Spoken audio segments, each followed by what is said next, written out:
అందరూ మంచిగున్నారా? ఇవాళ నేను చింతకాయ పచ్చడి పెడతాను. పండు మిరపకాయలు, చింతకాయ తెచ్చిన. ఇగో ఇవి కిలో పండు మిరపకాయలు. ఇది కిలో చింతకాయ. ఈ చింతకాయ పచ్చడికి కొలతలు ఎంత అంటే కిలో పండు మిరపకాయలకు కిలో చింతకాయ తీసుకోవాలి. కిలో చింతకాయకు కిలో పండు మిరపకాయలు ఈక్వల్‌గా తీసుకోవాలి. ఉప్పు మాత్రము కేజీకి పండు మిరపకాయలకు కేజీ పండు మిరపకాయలు అయితే 200 గ్రాముల ఉప్పు పోసుకోవాలి. అది దొడ్డు ఉప్పు పోసుకోండి. ఇది దంచుతాం కాబట్టి మంచిగా నీరు ఊరుతుంది. చింతకాయకు 200 గ్రాములు. వెనకటనైతే కిలోకు పావు కిలో పోతురు, 250 గ్రామ్స్ పోతురు. ఎందుకంటే అప్పుడు చింతకాయలు పుల్లగా ఉండేటి, ఈ మిరపకాయలు కూడా కారం ఉండేటి. ఇప్పుడు కారం తగ్గింది. ఇప్పుడు నేను 2 రకాల మిరపకాయలు కలిసినాయి ఇంట్లో. నేను తెచ్చేటప్పుడే ఇట్లున్నాయి. అవి కొంచెం ఇవైతే కొద్దిగా కారం ఉంటాయి, ఇవైతే కొద్దిగా తీయగా ఉంటాయి. కాబట్టి మనం తక్కువ పోసుకుంటేనే ఉప్పిసం ఉండదు. అయినా ఏం ఖరాబ్ కాదు ఈ పచ్చడ. మళ్ళీ తొడిమెలు పోతాయి, కొంచెం తొడిమెలు పోతాయి. ఇది చెక్కు తీస్తాం కాబట్టి ఇది ఇంట్లో కూడా ఇంత వేస్టేజ్ పోతుంది. ఇంట్లో గింజలు తీసేస్తాం మళ్ళీ మనం దంచి పెట్టినాక. ఇవన్నిటికీ మనం చూసుకుంటే కేజీకి 200 గ్రాములు సరిపోతుంది. దీనికి 200 గ్రాములు, దీనికి 200 గ్రాములు, కేజీ పెట్టుకుంటే. ఇప్పుడు ఇది ఇట్లా అయిపోయింది నేను చెప్పిన ఈ కొలతలు. మళ్ళీ ఈ పండు మిరపకాయలు మనం తెచ్చుకున్నాక తొడిమెలు తీయక ముందే ఒకసారి చూసుకోవాలి. అయితే కేజీ బావు తెస్తే ఇట్లా వేస్టేజ్ పోతాయి. ఇట్లా ఉన్నాయి బుడబుడ వాసన వస్తాయి. ఇలాంటివి వేసుకోవద్దు, ఇంట్లోకి వెళ్ళి నీరు వస్తుంది. ఇట్లా కడగక ముందే మనము ఏరుకోవాలి. ఏరి వేస్టేజ్ ఏమైనా ఉంటే పక్కకు పడేసి ఇట్లా మెత్తటి అన్నీ ఇట్లాంటివి అంత పచ్చడి ఆగది. అట్లాంటివి మనం వేసుకోవద్దు. ఫస్టే కడగక ముందే చూసుకోవాలి. చూసుకొని కడిగి ఇట్లాంటి బట్ట మీద ఉల్లారేసుకోవాలి. ఉల్లారేసుకొని ఫస్ట్ మనకు టైం ఉంటే మాత్రం పొద్దున్నే కడిగి ఉల్లార పెట్టుకోవాలి. ఇక లేదు టైంకే చేసుకుందామని అంటే మాత్రం మీరు ఇట్లాంటి క్లాత్ తీసుకొని తుడవాలి. కాయ కల్లా ఇట్లా తుడుచుకోవాలి. ఇక లేకపోతే ఉల్లారేసుకున్నా ఏం కాదు, నీరు అయితే ఉండద్దు. మిరపకాయలకు నీరు ఉండద్దు. చింతకాయ కూడా కడిగి బట్ట మీద ఉల్లారేసుకోవాలి. దానికి కూడా నీళ్ళ పదన ఉండద్దు.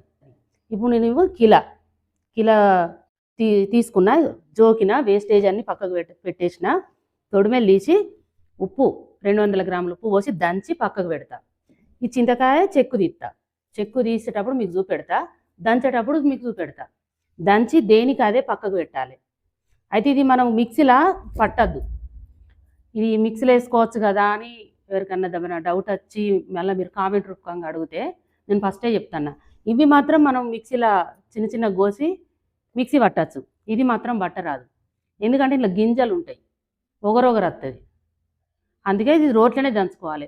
మరి ఇంత పెద్ద రోలు, ఈ రోకల్ బండ లేని వాళ్ళు మనకు చిన్న రోళ్ళు ఉంటాయి కదా, చిన్న రోళ్ళ మీద కూడా మీరు కిలో పెట్టుకుంటే దంచుకోండి. నేను కిలో ప్రాసెస్ మీకు చెప్పిన, ఉప్పు పండు మిరపకాయలు చింతకాయల ప్రాసెస్ చెప్పిన. దాని ప్రకారం మీరు ఎంత పెట్టుకుంటే అంత కొలతల ప్రకారం అట్లా తీసుకోండి. ఇప్పుడు నేను పండు మిరపకాయలు దంచినాక మీకు నేను చింతకాయలు చూపెడదు, కానీ నా చెయ్యి మళ్ళీ ఎర్రగా అవుతుంది, చూపించలేను. ఇవైతే దంచుడు తెలుసు, మీకు మిక్సీ పట్టుడు తెలుసు. అయినా నేను చెప్పాలి కదా, చెప్తానా. ఇప్పుడు చింతకాయ చెక్కు తీసుడు మాత్రం మీకు చూపిస్తా. ఒకసారి చూపించి దంచేటప్పుడు డైరెక్ట్ చూపిస్తా. ఇక ఒకసారి ఎట్లా చెక్కు తీసుకోవాలనో. మనకు చింతకాయ పచ్చడి పెట్టుకుంటే కొంచెం కాయ ముదిరి అక్కముక్క మనం దంచి పెడతాం కదా ఉప్పు పోసి, అప్పుడు 3 రోజులు మధ్యలో దంచినాడు కాక మధ్యలో 2 రోజులు నిల్వ పెట్టాలి. నిల్వ పెట్టి పసుపేసి దంచాలి. ఇలా ఉప్పు పసుపేసి నిల్వ పెట్టి ఒత్తేటప్పుడు ఈ గింజలు వస్తాయి. గువ్వ మంచిగా నిండుగా పట్టి ఉంటే గింజ గిట్ల వస్తాగానే గింజలు వస్తాయి. గింజలు తీసేసి మనం మళ్ళీ దంచుకొని కలగలిపి ఇక అది ఇది ఆకం దంచి పెట్టుకోవాలి. ఇక ఇప్పుడు నేను చింతకాయ చెక్కెట్లా తీస్తానో చూడండి. ఈ పొట్టుతోను కూడా పెట్టుకునేది వెనకట, కానీ కొంచెం పొట్టుతోని పెట్టుకుంటే అదో తీరు ఉంటుంది. అంత తాకుతుంది, పొట్టు తాకుతుంది తింటా అంటే. దాంతో తీరు రుచి, దీంతో తీరు రుచి. ఓపికంటే కిలో అయినా, మీరు 2 కిలోలైనా, అర కిలో అయినా ఇట్లా పెట్టుకోరు. ఇట్లాంటి చాకు కొచ్చగా ఉన్నాయి ఇట్లా రావాలి. మనం కాయ ముదిరితే ఇట్లా వస్తుంది. లేట్ అయినా కొద్దీ పండు అవుతుంది కదా, అయ్యో జల్లి పెట్టుకోవాలని ఆరాట పడద్దు. దీనికి ఒక లెక్కే ఉంటుంది. ఈ సీజన్లోనే పెట్టుకోవాలి. మన సమ్మక్కల పున్నాక నుంచి మళ్ళా అమావాస్య దాకా పెట్టుకోవాలి. ఇక అది ఏం అమావాస్య అంటే నేను చెప్తా. రథసప్తమి అయిపోయినాక ఎక్కువ పెడతారు మా సైడ్ అయితే. రథసప్తమి అయిపోయినాక మళ్ళీ అమాస దాకా శివరాత్రి అమాస దాకా పెడతారు. అట్లా పెట్టుకుంటే మనకు పచ్చడి ఆగుతుంది. ఈ పచ్చడి ఏం ఖరాబు కాదు. ఇది మనం ఎంబడే తాలింపు పెట్టుకోం కదా, నిల్వ పెట్టుకుంటాం కాబట్టి ఎప్పుడంటే అప్పుడు ఇంత నూనె, పల్లి నూనె, నువ్వుల నూనె కలుపుకొని తినచ్చు, తాలింపు పెట్టుకోవచ్చు. వెనకటనైతే మేము చిన్నగా ఉన్నప్పుడు అయితే మా బాపోళ్ళు అయితే దంచి పెడితే నూనె పోసుకొని తినేది. నూనె, నెయ్యి అది పోసుకొని తినేది. పిల్లలకు తినిపించుడు. ఇప్పుడు మెయిన్ పిల్లలకు అన్నం అలవాటు చేస్తాం కదా మనం, చింతకాయ పచ్చడితోనే ఫస్ట్ అలవాటు చేస్తాం. ఇది చలవ కూడా. చింతకాయ పచ్చడి ఎందుకు పెట్టుకుంటారంటే కొంతమంది మామిడికాయ పచ్చళ్ళు తినని వాళ్ళు చింతకాయ పచ్చడి, నిమ్మకాయ పచ్చడి తింటారు కదా, అందుకోసం చింతకాయ పచ్చడి పెట్టుకుంటారు. ఇట్లా తీయాలి. నేనైతే చూపించిన మీకు. మనం దీన్ని వేస్టేజ్ చేయాలి. కండను సాధ్యమైనంత వరకు పొట్టుతోనే మంచిగా నిదానంగా, మీకు టైం లేకపోతే ఇవి ఫస్ట్ దంచి పెట్టుకొని పక్కకు పెట్టుకొని ఒకరోజు తెల్లారన్న తీసుకోండి. ఆగమాగం చేసుకోవద్దు. దీనికి ఎవరన్నా మన ఫ్రెండ్స్ ఉన్నా మనమైనా ఒక్కలమైనా ఇక అది మీ ఇష్టం చేసుకోవాలి. ఇష్టం ఉన్నట్టు తీసేస్తే ఇట్లా నేను చూపిస్తాను. ఇప్పుడు ఇట్లా పోతే ఏముంటుంది, వేస్టేజ్ అయినట్టేనే. అందుకోసం మీరు పొట్టు మంచిగా తీసుకోరు, చింతకాయ పొట్టు. ఇక నేను దంచేది చూపిస్తా. ఇది పక్కకు పెడతాను. ఇట్లా తీసుకుంటే కొచ్చగా ఉన్నాయి. నాడైతే వెనకట చింతకాయ పొట్టు తీయడానికి మన కమ్మరోళ్ళ దగ్గర చెక్కించుకొచ్చుకుందరు పుల్లలు, ఇట్లా కొచ్చగా ఉండేటి సూలాల లెక్క. ఇక ఇప్పుడు నేను దంచుతా తొడివెలు తీసి. ఇక 200 గ్రాముల ఉప్పు, దొడ్డు ఉప్పు తీసుకున్నా. ఇవి కేజీ పండు మిరపకాయలకు 200 గ్రాములు. అప్పుడు చెప్పినా ఇప్పుడు చెప్తాను. ఇక నేను దంచుతానా, వాయికింత ఉప్పు దొడ్డుప్పు కలుపుకుంటా దంచుండ్రి, కొంచెం మంచిగా దంగుతుంది. ఉప్పు దొడ్డుప్పు కదా, వాయికింత పోసుకుంటా దంచాలి. రోలు లేనోళ్ళు మిక్సీలో పట్టుకోండి.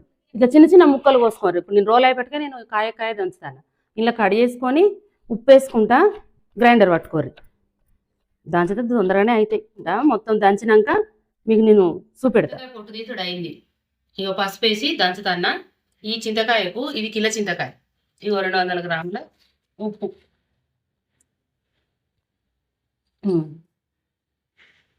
200 గ్రాముల ఉప్పు. ఇక దంచుతాను. మీరు దంచేటప్పుడు కచ్చపెచ్చ దంచి పసుపు వేసి దంచాలి. ఇట్లా కండకల్ల కాయ తెచ్చుకొని తీసుకోవాలి. కండకల్ల కాయ తెచ్చుకుంటేనే మనకు చింతకాయ పొట్టు మంచిగా వస్తుంది. దాపలో ఉంటే రాదు. ఇప్పుడు ఉప్పు ఎత్తాను. వాయి కల్లా మనం పండు మిరపకాయలకు ఎట్లా వేసుకున్నామో దంచేటప్పుడు దీనికి కూడా వాయి కల్లా ఇంత ఉప్పు పసుపు వేసుకుంటే దంచాలి. పసుపు అందాజ కొద్దీ ఒక చిన్న చెంచాడు అంతా వేసుకో. మీకు ఇట్లా వాయి కల్లా దంచుకుంటా ఉప్పు పసుపు వేసుకోవాలని చెప్పిన కదా, అట్లనే గింజ వలకకుండా మీరు ఇట్లా దీంతో దంచాలి. వేసి గింజలను పలకొట్టినట్టు దంచాలి. ఇట్లా వేసి మనకు బలం ఉన్నంత కానీ దంచితే మంచిగా ఉండదు. గింజ వలిగి అంత ఒగరొగరు వస్తుంది. ఇగో గింజ వలిగేటట్టు దంచద్దు. మనం కొట్టినా పలకదు అనుకో, కానీ చెప్తాను మీకు జాగ్రత్త. అట్లా ఏంటంటే మనం ఇట్లా నొక్కిచ్చుడు, నొక్కిట్లా ఇప్పుడు చింతకాయలు మనకు పలిగినట్టు అయితే అయిపోయాయి. చూడండి, గింజలు ఉంటాయి కాబట్టి మిక్సీ ఆడది అయితే. ఇట్లనే మీరు వాయి కల్లా ఇంత పసుపు ఉప్పు వేసుకొని దంచుకోండి. మొత్తం అయినాక నేను మీకు చూపెడతాను. దంచుడు అయితే అయింది. ఇగో వీళ్ళకి ఎత్తుతాను దేశాలకు 2 పచ్చళ్ళు దంచిన. ఇగో ఇట్లా మళ్ళీ మనం వాయి కల్లా దంచినాం కదా, ఇప్పుడు కళ కలిపితే ఉప్పు అంతా కలుపుతుంది. అట్లనే దీన్ని కూడా నీరు ఊరింది. దొడ్డు పోసుకుంటే మంచిగా నీరు ఊరుతుంది అన్నట్టు. ఇలా ఇసొంటి దాంట్లో 2 ఇట్లా పెడతా. పండు మిరపకాయలు ఇలా పెట్టినా. ఇగో చింతకాయ ఎండ పెడతాను. అయితే ఇంట్లో పెడతాను కదా, ఇలా రోజుకు ఒక్కసారి కలపాలి. చూసుకుంటే అట్లనే ఉండద్దు. మర్చిపోయారు అనుకో పైన బూజు వస్తుంది. ఎందుకంటే ఉప్పు అంతా కరిగి అడుక్కుపోతుంది కదా, అందుకనే బూజు వస్తుంది. మీరు కలగలిపారు అనుకో ఉప్పు ఎప్పటికి పట్టుకొని ఉన్నట్టే ఉంటుంది. అదైనా పండు మిరపకాయలైనా చింతకాయ అయినా రోజొక్కసారి కలుపుది. పచ్చడి పెట్టినట్టే కాదు, మనం దాని గురించి చూసుకోవాలా. ఇక పెట్టి మర్చిపోతే ఖరాబ్ అవుతుంది, శ్రమ వేస్ట్. ఇక ఇట్లా గాజు దాంట్లో స్టోరేజ్ చేసుకోండి. మీరు జాడి అయినా మంచిది, చిన్న జాడి అయినా ఏం కాదు. ఈ మూత పెడతాను. 3 రోజుల తర్వాత గింజ తీసేటప్పుడు మీకు గింజ తీసి మిక్సీ పట్టేసి చూపెడతా. ఇక చూడుండ్రి, చింతకాయ దంచి 3 రోజులు 4 రోజుల తర్వాత తీయాలని చెప్పిన కదా, అయినా నాకు వారం రోజులైంది. ఎందుకంటే నేను ఫంక్షన్లకు అటు ఇటు తిరిగిన, కొద్దిగా లేట్ అయింది. అయినా కానీ ఊకే రోజు తప్పించి రోజు అట్లా కలుపుకుంటూనే ఉన్నా. ఇదైనా ఇక గింజ తీసిన. నేను మీకు గింజ అయినాక చూపిద్దాం, ఒక 2-3 ఉండం కానీ అనుకున్నా. ఇట్లా తీయాలి. ఇట్లా మనం రోకల బండతో దంచినాక ఇట్లా అయితే నల్లగా ఏం కాదు. గింజ తీసుడంటే ఇట్లా గింజను ఇట్లా ఒత్తుకుంటే వస్తుంది ఇంట్లోనే.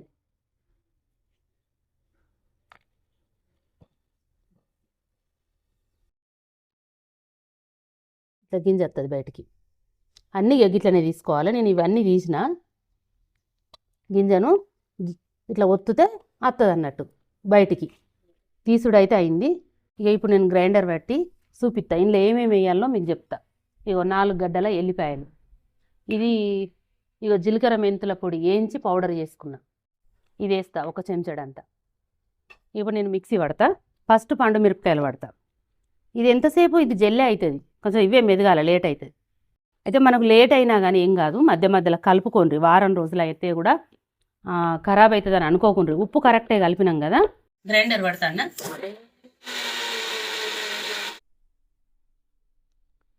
ఇట్లా అయింది. ఇప్పుడు నేను దీంట్లో ఎత్తా.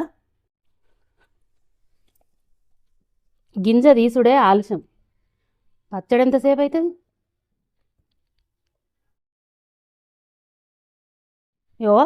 వాయికిన్ని ఎల్లిపాయలు ఎత్తా.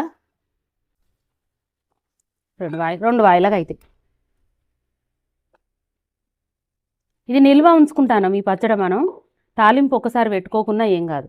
పెట్టుకోరు అసలు. అయితే మీరు ఒకవేళ పెట్టుకుంటే తాప కింద తీసి పెట్టుకోండి.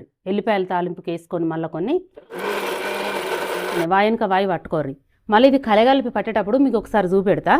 ఇప్పుడు నేను పండు మిరపకాయలు పట్టిన ఎల్లిపాయలు వేసుకుంటా. ఇందులో జీలకర్ర మెంతుల పొడి ఎత్తాను 1 స్పూన్. ఇది జీలకర్ర మెంతులు ఈక్వల్గా తీసుకొని వేయించి పౌడర్ చేసిన 1 స్పూన్ సరిపోతుంది. ఇక ఇప్పుడు కలగలుపుతాను. కలగలిపి మళ్ళీ ఒకసారి మిక్సీ పడతా. ఇట్లా కలిపితే ఏంటంటే కలగలిపితే పచ్చడి మంచిగా పట్టుకుంటుంది. అంత ఒక్కసారి పట్టి రుబ్బలేం కదా, తాప కింద పడతానం కాబట్టి మన చేయితోని కలగలుపుకోవాలి. కలగలిపిన చింతకాయను పండు మిరపకాయలు ఇప్పుడు మళ్ళీ మిక్సీ పడతాను. ఇకప్పుడు పచ్చడి రెడీ. ఇప్పుడు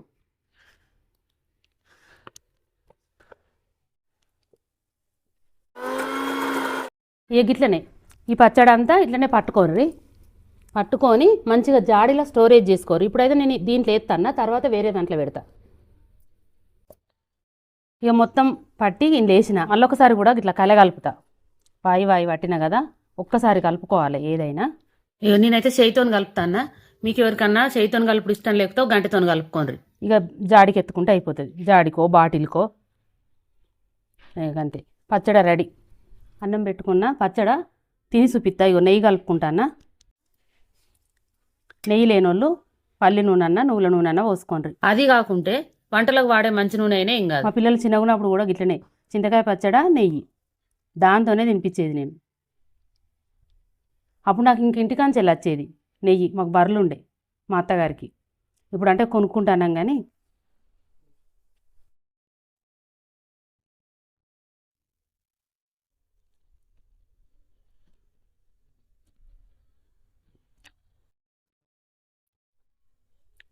చాలా బాగుంది. కొత్త పచ్చడి, కొత్త ఎల్లిపాయలు, ఇంకా కమ్మగా నెయ్యి, సూపర్ ఉంది. చాలా బాగుంది పచ్చడి.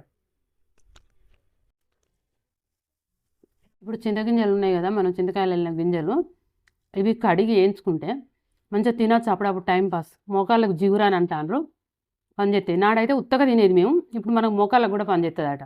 ఒకవేళ ఉప్పు కావాలనుకుంటే ఉప్పుతోని ఇట్లనే కడగకుండా వేయించుకోర్రి. బీపీ ఉన్న వాళ్ళు ఉండేది ఉంటే మాత్రం కడిగి వేయించుకుంటే మంచిగా ఉంటుంది. ఇక చూసినారు కదా చింతకాయ పచ్చడి. ఇక నేను పెట్టిన పచ్చడి మీకు నచ్చినట్టయితే తెచ్చుకొని పెట్టుకోండి. లైక్ చేయండి, సబ్స్క్రైబ్ చేయండి, చేసుకొని తినుండ్రి, తోటి వారికి నేర్పించుండ్రి, కామెంట్ చేయండ్రి.